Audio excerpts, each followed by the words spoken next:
आपण इथं राजमा भिजत टाकलाय 6 तास। आता तो छान भिजलाय। आता आपण राजमा शिजत घालूया।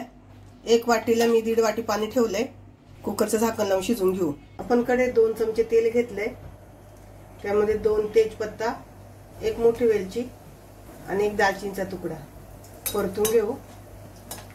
आणि त्यामध्ये आता कांदा टाकू। इथे 2 मोठे कांदे आपण बारीक कापून घेतले। आता कांदा परतून घेऊ। थोडासा गुलाबी कलर येईपर्यंत परतायचा आहे। आपण इथे फास्ट गॅसवर कांदा परतून घेतोय। कांदा परतलाय। आता त्यामध्ये आपण आले लसणाची पेस्ट टाकू 1 चमचा।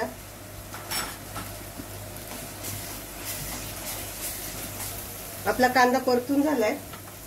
त्यामध्ये आपण किचन किंग मसाला टाकतोय। काश्मीरी लाल मिरची पावडर टाकतो 1 चमचा काश्मीरी लाल मिरची पावडर, अर्धा चमचा तिखटवाली हळद,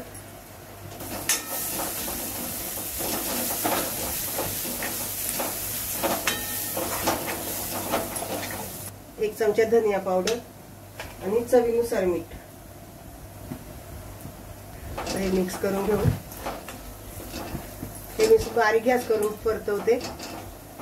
मगाशी थोड्या वेळ मोठा गॅस ठेवला तर कांदा साईडने परतला होता, करपला होता। आता त्यामध्ये ते आपण 2 टमाट्याची पेस्ट करून घेतली ती टाकू।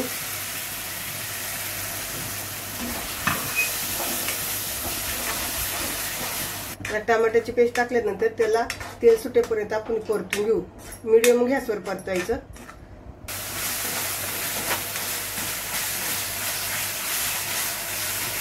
त्यामध्ये आपण थोडंसं गरम पाणी ओतूया। आपला मसाला एकजीव होण्यासाठी।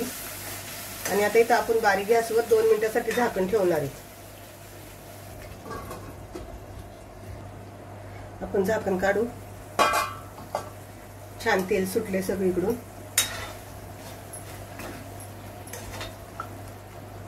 आता इथे आपण थोडी कसुरी मेथी टाकूया आणि त्यानंतर हे उकडलेले राजमा। आमच्याकडे ना या राजमाला वाघरेवाल म्हणतात। आपल्या राजमा बघा किती छान शिजलाय, किती गाळ झालाय छान। परत 5 मिनिटांसाठी झाकण ठेवून घेऊ। झाले, झाकण खोलून बघू। छान उकळी आली आहे। आता इथे बघा रस्सा थोडासा असा तुम्हाला पातळ वाटला ना की चमच्याने असे थोडेसे 2-3 वेळा असं दाबायचे, म्हणजे राजमा आहे ना तो फुटला जातो आणि थोडासा आपला रस्सा घट्ट होतो। आणि राजमा चवीला पण छान होतो। आपले तर तयार झाले। पण त्यावर कोथिंबीर टाकूया। भरपूर सारी कोथिंबीर टाकायची।